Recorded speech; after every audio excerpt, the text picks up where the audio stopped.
Good morning बच्चों। विज्ञान की कक्षा में आपका स्वागत है। आज हम पढ़ेंगे क्लास 8 के साइंस सब्जेक्ट का लेसन 2 मानव निर्मित वस्तु में। पिछले भाग में हमने जाना कुछ लघु उत्तरीय प्रश्नों और उनके उत्तर के बारे में। आज के भाग में हम जानेंगे कुछ अन्य महत्वपूर्ण प्रश्नों और उनके उत्तर के बारे में। तो चलिए शुरू करते हैं।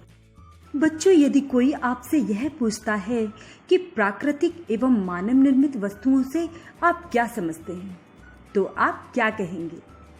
आप कहेंगे कि प्रकृति ने हमें अनेक वस्तुएं दी हैं, जैसे पहाड़, नदियाँ, समुद्र, झीलें, मिट्टी, पेड़ पौधे, जीव जंतु, वायु आदि।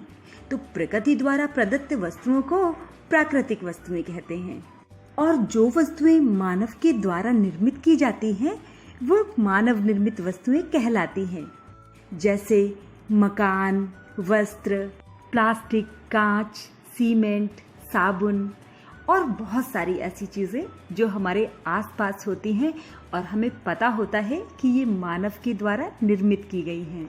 अगला प्रश्न है कांच के बारे में। किन्हीं 4 प्रकार के कांच के नाम लिखिए। तो बच्चों, कांच कई प्रकार के होते हैं, लेकिन मैं आपको यहाँ पर 4 प्रकार के कांच के बारे में बता रही हूँ। पहला है साधारण तथा मृदु कांच। इसे सोडियम कांच भी कहते हैं। ये खिड़कियों के शीशे बनाने, बॉटल बनाने तथा परखनली आदि बनाने में प्रयोग किया जाता है। दूसरा है कठोर कांच। ये काफी मजबूत होता है और इसे पोटेशियम कांच भी कहते हैं। ये माइक्रोवेव के बर्तन बनाने, फ्लास्क बनाने, बीकर बनाने तथा परखनली आदि बनाने में प्रयोग किया जाता है। तीसरा है फ्लिंट या प्रकाशीय कांच। ये प्रकाशीय उपकरण जैसे लेंस, प्रिज्म आदि बनाने में प्रयोग होता है। और चौथे प्रकार का कांच है फोटोक्रोमिक कांच। ये किसी भी प्रकार के कांच को बनाते समय जब हम सिल्वर आयोडाइड उसमें मिला देते हैं तो वो बनने के बाद फोटोक्रोमिक कांच बन जाता है, जो धूप में गहरे रंग का और छाया में हल्के रंग का होता है। इससे अधिकांशतः चश्मे और खिड़कियों के शीशे बनाए जाते हैं। अब चलते हैं अगले प्रश्न की ओर, जो कि प्लास्टिक के बारे में है। पॉलीथीन, टेफ्लॉन, एक्रिलिक तथा बेकेलाइट के एक एक उपयोग बताइए। बच्चों, पॉलीथीन तो आपने खूब देखी होगी। इसका उपयोग थैली बनाने में किया जाता है। हालांकि अभी सरकार ने इस पर बैन लगा दिया है, लेकिन पहले आपने इनको खूब देखा होगा। आपने नॉनस्टिक पैन भी जरूर देखा होगा, जिसमें काले कलर की एक परत चढ़ी होती है। तो टेफ्लॉन का उपयोग नॉनस्टिक बर्तन पर ऊष्मा प्रतिरोधी परत चढ़ाने में किया जाता है।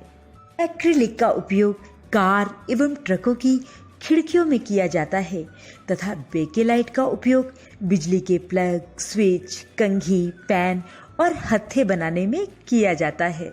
अगला प्रश्न है साबुन और अपमार्जक में क्या अंतर है? तो बच्चों, साबुन का नाम तो आपने सुना है, उसे देखा भी है, उससे नहाया भी है ना? लेकिन अपमार्जक का नाम आपने शायद नहीं सुना। हाँ, मुझे पता था, लेकिन आपने उसका प्रयोग खूब किया है। कैसे? आप जब कपड़े धुलते हैं तो जिस साबुन से आप कपड़े धुलते हैं वो अपमार्जक ही होता है, और जिस निरमा से आप कपड़े धुलते हैं या जिस सर्फ से आप कपड़े धुलते हैं वो भी अपमार्जक ही होता है। मतलब जो कपड़े धोने वाला साबुन होता है और जो कपड़े धोने वाला पाउडर होता है वो दोनों ही अपमार्जक या डिटर्जेंट होते हैं। तो अब आपको समझ में आ गया होगा कि साबुन और अपमार्जक दोनों अलग अलग चीजें हैं। तो जाहिर सी बात है कि उन दोनों में अंतर भी होगा। तो जो साबुन होता है वो सोडियम व पोटेशियम हाइड्रोक्साइड तथा वनस्पति तेल की क्रिया से बनाया जाता है, लेकिन जो अपमार्जक होता है वो पेट्रोलियम हाइड्रोकार्बन से बनता है। तो दोनों अलग अलग तरीके और अलग अलग सामग्री से बनते हैं। दोनों के गुणों में भी अंतर होता है। जो साबुन होता है वो खारे पानी या फिर कठोर जल के साथ झाग नहीं बना पाता, बल्कि एक सख्त पदार्थ बनाता है। और हमारे शरीर में चिपकने लगता है और इस कारण हमारे शरीर की सफाई नहीं हो पाती। लेकिन जो अपमार्जक होते हैं ये कठोर जल के साथ आसानी से झाग बनाते हैं, जिससे कपड़े सुगमता से साफ हो जाते हैं और अच्छे से ये सफाई कर पाते हैं। तो बच्चों, अब आपकी समझ में आ गया होगा कि ये दोनों बिल्कुल अलग अलग हैं और इनके नाम भी। जो क्या आपको पता है कि मृतिका क्या है? उच्च ताप पर पके हुए मिट्टी के बर्तनों को मृतिका कहते हैं। जब कुम्हार मिट्टी के बर्तन बनाता है तो उन्हें उच्च ताप पर पकाता है, जिससे वो लाल रंग के हो जाते हैं और इन बर्तनों को लाल मृतिका कहते हैं। बच्चों, आपने चीनी मिट्टी के बर्तन भी देखे होंगे जो कि सफेद रंग के होते हैं। इन्हें सफेद मृतिका कहते हैं। बच्चों, आप लोग सोच रहे होंगे कि ये सफेद रंग की मिट्टी आती कहाँ से है? तो ये आग्नेय चट्टानों में फेल्डस्पार खनिज के क्षरण से एक विशेष प्रकार की मिट्टी प्राप्त की जाती है। इस मिट्टी को बारीक छन्नी से छानकर जल के साथ आटे की तरह गूंथ लिया जाता है और इसे कुछ दिनों के लिए रख दिया जाता है, जिसके बाद ये पिघले हुए प्लास्टिक की तरह लचीली बन जाती है। अब इसे मनचाहे सांचों में ढालकर खिलौने, मूर्तियां, बर्तन, टाइल्स आदि जो भी हम मन चाहे वो बना सकते हैं। इन्हें आकर्षक और सुंदर बनाने के लिए बनाते समय मिट्टी में रंगीन धात्विक यौगिक मिला दिए जाते हैं, जिससे ये रंग बिरंगे हो जाते हैं। बच्चों, आप लोग ये सोच रहे होंगे कि ये जो चित्र में आपको सफेद मृतिका दिख रही है वो तो बिल्कुल भी चमकदार नहीं है, लेकिन चीनी मिट्टी के बर्तन तो बड़े चमकीले होते हैं।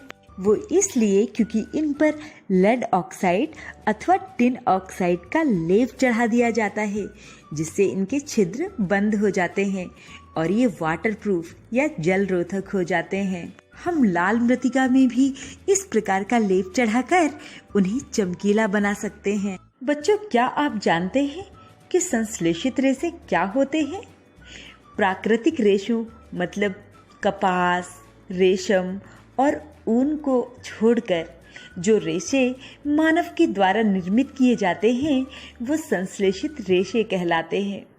ये रेशे उच्च अणुभार वाले बहुलक यौगिक होते हैं।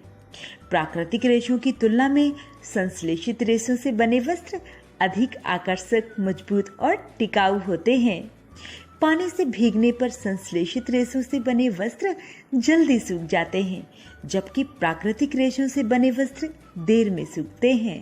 Nylon, polyester, Dacron, rayon, Terylene आदि संश्लेषित रेशों के उदाहरण हैं। तो बच्चों, पाठ के इस भाग में आपने जाना कुछ महत्वपूर्ण मानव निर्मित वस्तुओं से संबंधित लघु उत्तरीय प्रश्नों और उनके उत्तर के बारे में। अब मिलते हैं अगली कक्षा में कुछ अन्य महत्वपूर्ण प्रश्न तथा उत्तर के साथ। तब तक के लिए बाय बाय।